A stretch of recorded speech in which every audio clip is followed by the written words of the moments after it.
নমস্কাৰ অসমাদিতৰ হৈতে মই শোমা আপোনালোকক জনাইছো স্বাগতম এতিয়া আহিছো প্ৰথম বাতৰিলৈ ৰাজকোষৰ ধন অপচয় ডিব্ৰুগড় পৌৰসভাৰ ঘৰে ঘৰে পেলনীয়া আৱৰ্জনা সংগ্ৰহৰ বাবে ডিব্ৰুগড় পৌৰসভা ক্ৰয় কৰা জাবৰ ৰিক্সা এতিয়া এলাগী হৈ পৰি আছে চহৰখনৰ লক্ষ্মীনাথ বেজবৰুৱা উদ্যানত চৰকাৰী ৰাজকোষৰ ধন অপচয় ডিব্ৰুগড় পৌৰসভাৰ ঘৰে ঘৰে পেলনীয়া আৱৰ্জনা সংগ্ৰহৰ বাবে ডিব্ৰুগড় পৌৰসভাই ক্ৰয় কৰা জাবৰ ৰিক্সা এতিয়া এইদৰে এলাগী হৈ পৰি আছে চহৰখনৰ লক্ষ্মীনাথ বেজবৰুৱা উদ্যানত জাবৰৰ দমত ফুট যোৱা ডিব্ৰুগড় চহৰৰ পৰিষ্কাৰৰ বাবে ডাষ্টবিনৰ অভাৱত হাহাকাৰ কৰি থকাৰ মাজতে হাজাৰ হাজাৰ টকা ব্যয় কৰি পৌৰসভাই ক্ৰয় কৰা এই সমূহ জাবৰ ৰিক্সা আৱৰ্জনালৈ পৰিণত হৈ পৰিছে ডিব্ৰুগড় পৌৰসভাৰ গাফিলতিৰ বাবে ব্যৱহাৰৰ পৰিৱৰ্তে পানকট পেলাই থোৱা হৈছে জাবৰ ৰিক্সা জানিব পৰা মতে চহৰখনৰ ৱাৰ্ডসমূহৰ বাবে পৌৰসভাই ক্ৰয় কৰিছিল ৮৬খন জাবৰ ৰিক্সা মাহ ধৰি এলাগী হৈ পৰি থকা এই সমূহ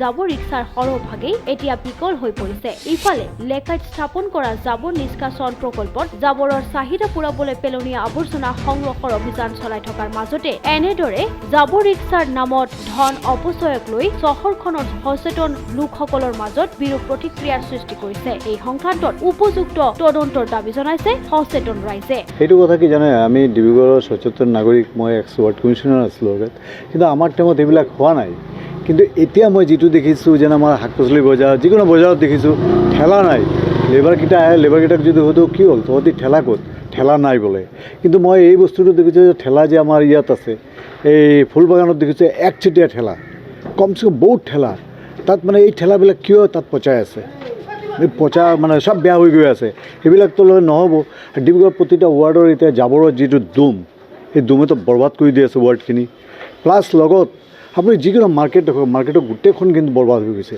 ঠেলা নাই মানে কি এই ফুলবাগানত সেই ঠেলাবিলাক কাৰ হয় মিউনিচিপালিটি আমি যে গভৰ্ণমেণ্টক দোষ দি লাভ নাই গভৰ্ণমেণ্টে দিছে কিন্তু ইয়াত ডিষ্ট্ৰিবিউট কৰিব পৰা নাই সেইটো কাৰণটো মই বুজি পোৱা নাই যে এই বস্তুটো তাত ৰাখিলে কি সমাধান হ'ব নেকি আজি বজাৰৰ আমি যিটো কষ্ট পাওঁ আজিকালি দেখোঁ ৰাতিত আমাৰ আহে এই লেবাৰকেইটা আহে এটা লৈ আহিব আৰু তেতিয়া ক'ম যে তহঁতি এটা দি কি হ'ব আমাৰতো ইমান ডাঙৰ বজাৰ তহঁতি কৰ গোটেইকেইটা এনেকুৱা অৱস্থা কৰি আছে আপুনি য'ত ফুলবাগানত চাবচোন কিমান লাখ টকাৰ বস্তু অপচয় কৰি আছে কিন্তু বেয়া কথা হৈছে এই গভৰ্ণমেণ্টক আমি কেনেকৈ দোষ দিম গভৰ্ণমেণ্টটো দিছে তোমালোকৰ কেলৈ এইটো যদি কৰিব পৰা নাই মিউনিচিপালিটিৰ পৰা আমাৰ টাইমততো আমি বস্তু পোৱা নাই তেতিয়াও আমি কিমান কষ্ট কৰি ডিব্ৰুগড় টাউনটো ইমান ধুনীয়াকৈ ৰাখিছোঁ আজি ডিব্ৰুগড় টাউনটো মানে কদৰ্যময় এটা পৰিৱেশ সৃষ্টি হ'ল এইটো বৰ লাজৰ কথা হৈছে আৰু ডিব্ৰুগড়বাসী হিচাপে আমি বাহিৰত যদি কথা পাতিবলৈ যাওঁ লাজেই পাওঁ যেনেকৈ কালি নাহৰকটীয়াত কথা হৈছে আমাৰ প্ৰেছিল নাহৰকটীয়াতো চলি আছিলে নাহৰকটীয়া দেখিলে ইমান এটা সৰু জেগা তেতিয়াও সেইটো কণ্ট্ৰল ৰাখিছে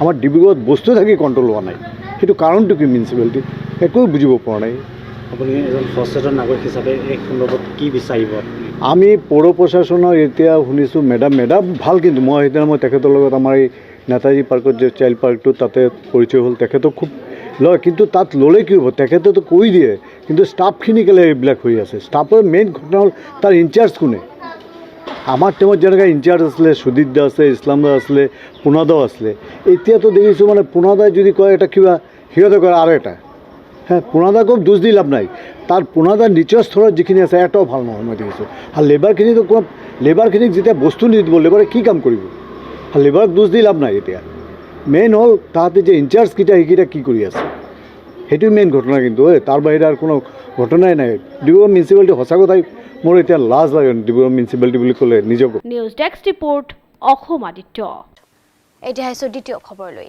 মৰাণত নিশা পাণ কঢ়িয়াই অনা গাড়ী আবদ্ধ কৰি আছু নেতাই ধন দাবী কৰাৰ ঘটনাত তীব্ৰ জোকাৰণিৰ সৃষ্টি কৰিছে আছুৰ ভিতৰ চৰাত এই ঘটনা কেন্দ্ৰ কৰি আছু চৰাইদেউ জিলা সমিতিৰ নৰম ভূমিকাত ক্ষুণ্ণ হৈ পদত্যাগ কৰিছে মৰাণ আঞ্চলিক সমিতিৰ সভাপতিসহ ৩জনকৈ শীৰ্ষ নেতাই মৰাণত নিশা পাণ কঢ়িয়াই অনা গাড়ী আবদ্ধ কৰি আছু নেতাই ধন দাবী কৰাৰ ঘটনাই তীব্ৰ জোকাৰণিৰ সৃষ্টি কৰিছে আছুৰ ভিতৰ চৰাত এই ঘটনা কেন্দ্ৰ কৰি আছুৰ চৰাইদেউ জিলা সমিতিৰ নৰম ভূমিকাত ক্ষুণ্ণ হৈ পদত্যাগ কৰিছে মৰাণ আঞ্চলিক সমিতিৰ সভাপতিসহ ৩জনকৈ শীৰ্ষ নেতাই উল্লেখ্য যে যোৱা ৬ নৱেম্বৰৰ মাজনিশা মৰাণ নগৰৰ ৰাজপথত পাণ কঢ়িয়াই অনা এখন গাড়ী আবদ্ধ কৰি আছু নেতাই ধন দাবী কৰা কেন্দ্ৰ কৰি সমগ্ৰ মৰাণ অঞ্চলতে সৃষ্টি হৈছিল ব্যাপক প্ৰতিক্ৰিয়াৰ এই ধন দাবীৰ ফোন ৰেকৰ্ডিং ভাইৰেল হোৱাৰ পাছতেই মৰাণ আছুৰ ভিতৰ চৰাটো তীব্ৰ জোকাৰণিৰ সৃষ্টি হয়। আছুৰ মৰাণ আঞ্চলিক ছাত্ৰ সন্থাৰ সাধাৰণ সম্পাদক ভাস্কৰ বৰুৱাই ঘটনাৰ দিনা নিশা এজন সহযোগীসহ গোলাঘাটৰ পৰা পাণ কঢ়িয়াই অনা এখন বলেৰো পিকআপ গাড়ী আবদ্ধ কৰি ধন দাবী কৰাৰ অভিযোগ উঠিছিল। ইয়াৰ পাছতে ধন দাবী কৰা বলেৰোখনৰ গৰাকী গোলাঘাটৰ গোহাইগাঁৱৰ 1 নম্বৰ গন্ধকৰৈ নিবাসী বিতুপন বৰা আৰু গাড়ী চালক ৰামিজউদ্দিন আলীয়ে ঘটনা সন্দৰ্ভত হুকিয়াকৈ এজাহাৰ দাখিল কৰিছিল। আৰক্ষীয়ে ঘটনা সন্দৰ্ভত গোচৰ ৰুজু কৰি তদন্ত চলাই আছে। কিন্তু ঘটনাৰ প্ৰায় 2 সপ্তাহ উকলি যোৱাৰ পাছতো এই ঘটনাৰ সন্দৰ্ভত চৰাইদেউ জিলা ছাত্ৰ সন্থাই কোনো ব্যৱস্থা গ্ৰহণ কৰা অথবা স্পষ্টীকৰণ দিয়াৰ পৰা বিৰত থকাত ছাত্ৰ সন্থাৰ ভিতৰ চৰাটোত প্ৰতিক্ৰিয়াৰ সৃষ্টি হৈছিল। ইয়াৰ মাজতে চৰাইদেউ জিলা ছাত্ৰ সন্থাৰ ভূমিকাত ক্ষুণ্ণ হৈ শুকুৰবাৰে আছুৰ মৰাণ আঞ্চলিক সমিতিৰ সভাপতি জিতু গগৈ, উপ সভাপতি হেমন্ত ফুকন আৰু সহকাৰী সাধাৰণ সম্পাদক তথা জিলা ছাত্ৰ সন্থাৰ কাৰ্যনিৰ্বাহক সদস্য জিন্তু গগৈয়ে নিজৰ দায়িত্বৰ লগতে আছুৰ প্ৰাথমিক সদস্য পদৰ পৰাও পদত্যাগ কৰিছে। ধন দাবীৰ গোচৰত অভিযুক্ত ভাস্কৰ বৰুৱাৰ সম্পৰ্কতো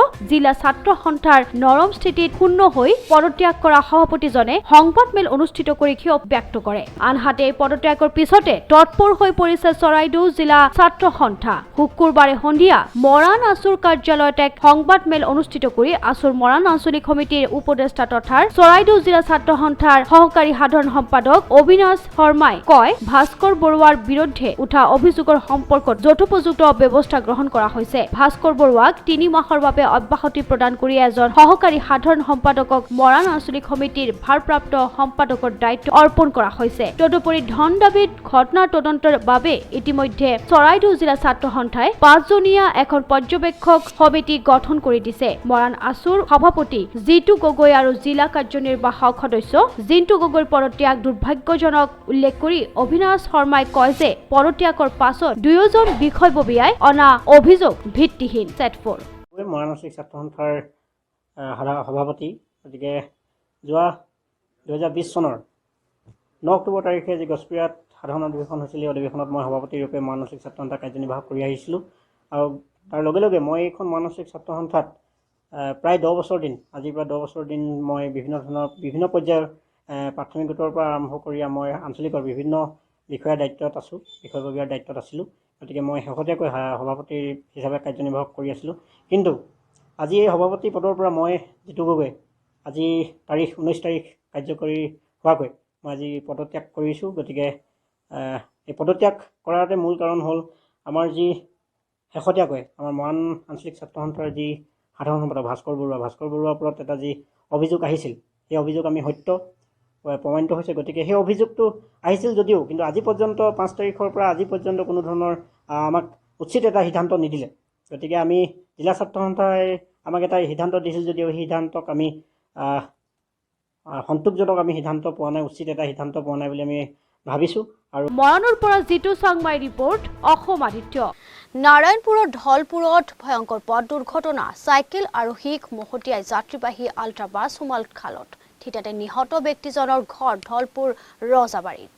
নাৰায়ণপুৰৰ ঢলপুৰত ভয়ংকৰ পথ দুৰ্ঘটনা, চাইকেল আৰোহীক মহতিয়াই যাত্ৰীবাহী আল্ট্ৰা বাছ সোমাল খালত। যাত্ৰীবাহী বাছখনৰ নম্বৰ AS01 EC 8556 বুলি জানিবলৈ দিছে। থিতাতে নিহত ব্যক্তিজনৰ ঘৰ ঢলপুৰ ৰজাবাৰী। অঞ্চলটোৰ বিভিন্ন সামাজিক কামত জড়িত কিনাৰাম দত্ত নামৰ চাইকেল আৰোহীজনৰ মৃত্যুতে সমগ্ৰ অঞ্চলটোত শোকৰ ছাঁ পৰিছে।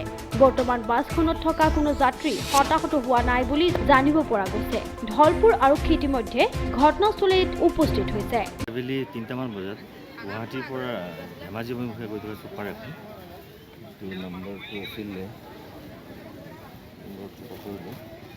হঠাতে আমাৰ ৰজাবাৰীত ৰাষ্ট্ৰীয় ঘাইপথৰ সোঁফালে বাগৰি পৰে। তাৰপিছত পেছেঞ্জাৰ জখম হৈছে আৰু এজন স্পট ডেথ হৈছে।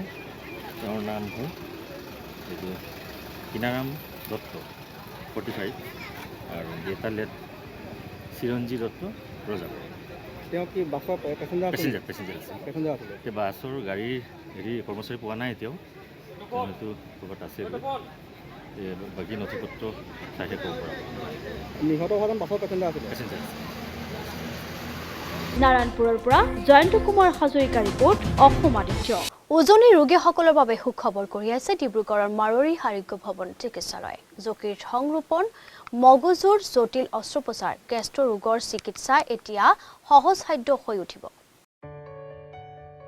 উজনিৰ ৰোগীসকলৰ বাবে সুখবৰ কঢ়িয়াইছে ডিব্ৰুগড় মাৰোৱাৰী আৰোগ্য ভৱন চিকিৎসালয়ে। যকৃত সংৰোপণ, মগজুৰ জটিল অস্ত্ৰোপচাৰ, গেষ্ট্ৰ ৰোগৰ চিকিৎসা এতিয়া সহজসাধ্য হৈ উঠিব। দেশৰ আগশাৰীৰ যকৃতগ্ৰস্ত আৰু স্নায়ু ৰোগ বিশেষজ্ঞসকল উপস্থিত থাকিব এইখন চিকিৎসালয়ত। চেন্নাইৰ ৰেলা হস্পিটেলৰ সৈতে ইতিমধ্যে চুক্তিবদ্ধ হৈছে। বিশ্বব্যাপী প্ৰসিদ্ধ 450খন বিচনাযুক্ত ৰেলা চিকিৎসালয়ে শুকুৰবাৰে ডিব্ৰুগড়ত প্ৰথমটো ক্লিনিক মুকলি কৰে। এই ক্লিনিকে আগতীয়া ৰোগ নিৰ্ণয় আৰু চিকিৎসাৰ ওপৰত গুৰুত্ব দিব। ৰেলা চিকিৎসালয়ৰ বিশেষজ্ঞ চিকিৎসকৰ দলে মাহেকৰ নিৰ্দিষ্ট তাৰিখত ভ্ৰমণ কৰিব আৰোগ্য ভৱনলৈ। যোৱাকালি সংবাদ মাধ্যমৰ আগত এই কথা প্ৰকাশ কৰে দুয়োখন চিকিৎসালয়ৰ কৰ্তৃপক্ষই। যিহেতু আপোনালোকে জানে যে মাৰোৱাৰী আৰোগ্য হস্পিটেল এখন সামাজিক অনুষ্ঠান হয়, গতিকে আমি যিসকল ৰোগীক চিকিৎসা প্ৰদান কৰোঁ আমি কম মূল্যত সহায় কৰিব বিচাৰোঁ আৰু তেনেধৰণে আমি বিশ্ববিখ্যাত চেন্নাইৰ ৰেলা হস্পিটেলৰ লগত আমি চুক্তিবদ্ধ হৈছোঁ আৰু যিসকল বিশেষজ্ঞ আছে আচলতে নিউৰ' চাৰ্জাৰী হওক বা গেষ্ট্ৰ'এণ্টাৰলজি হওক, লিভাৰ ট্ৰান্সপ্লাণ্টেশ্যন লৈ যিহেতু বহু ৰোগী ইয়াৰ পৰা বাহিৰলৈ যায়, তেনেধৰণৰ ৰোগীসকলক আমি কেনেধৰণে চিকিৎসা প্ৰদান কৰিব পাৰোঁ, তেওঁলোকক সুবিধা কৰিব পাৰোঁ, যাতে তেওঁলোকে এনেধৰণৰ বিশ্ববিখ্যাত চিকিৎসকসকলৰ লগত তেওঁলোকে পৰামৰ্শ ল'ব পাৰে। গতিকে তেনেধৰণৰ ব্যৱস্থা আমি কৰিছোঁ আৰু প্ৰত্যেক মাহতে তেওঁলোকে ইয়ালৈ আহিব আৰু আহি তেওঁলোকে ৰোগীসকলক চাব আৰু যি যেনেধৰণে প্ৰয়োজন হ'ব তেওঁলোকে পৰামৰ্শ দিব আৰু যদি প্ৰয়োজন হয় তেওঁলোকে হয়তো অন্যান্য ঠাইলৈ গৈও তেওঁলোকে নিজৰ চিকিৎসা গ্ৰহণ কৰিব পাৰিব। আৰু যিহেতু ৰেলা হস্পিটেল এনে হস্পিটেল যি 5 বছৰীয়া শিশু পৰ্যন্ত লিভাৰ ট্ৰান্সপ্লাণ্ট কৰিছে আৰু তেওঁলোকে গিনিজ বুকত তেওঁলোকে ৰেকৰ্ড দখল কৰিবলৈ সক্ষম হৈছে। গতিকে আমি ভাবোঁ যে এনে হস্পিটেলৰ লগত আমি যিহেতু চুক্তিবদ্ধ হৈছোঁ, গতিকে আমি ৰাইজক সেৱা আগবঢ়াবলৈ সম্ভৱ। जैसे आपने पूछा कि हमारा फर्स्ट डे का रिस्पांस काफ़ी अच्छा रहा। 15 पेशेंट्स वी हैड और मुझे लगता है कि इससे आपके मदद के ज़रिए अगर और लोगों तक पहुंचाया जाए ये इन्फॉर्मेशन तो उनके पॉइंट ऑफ व्यू ये फैसिलिटी का काफ़ी अच्छे से फ़ायदा हो सकता है। तो मैं चाहूँगा कि आप ये इन्फॉर्मेशन लोगों तक पहुँचाए ताकि लिवर रिलेटेड या फिर न्यूरोलॉजी रिलेटेड प्रॉब्लम्स है डिब्रूगढ़ की जनता उसका अच्छे से लाभ उठा सके।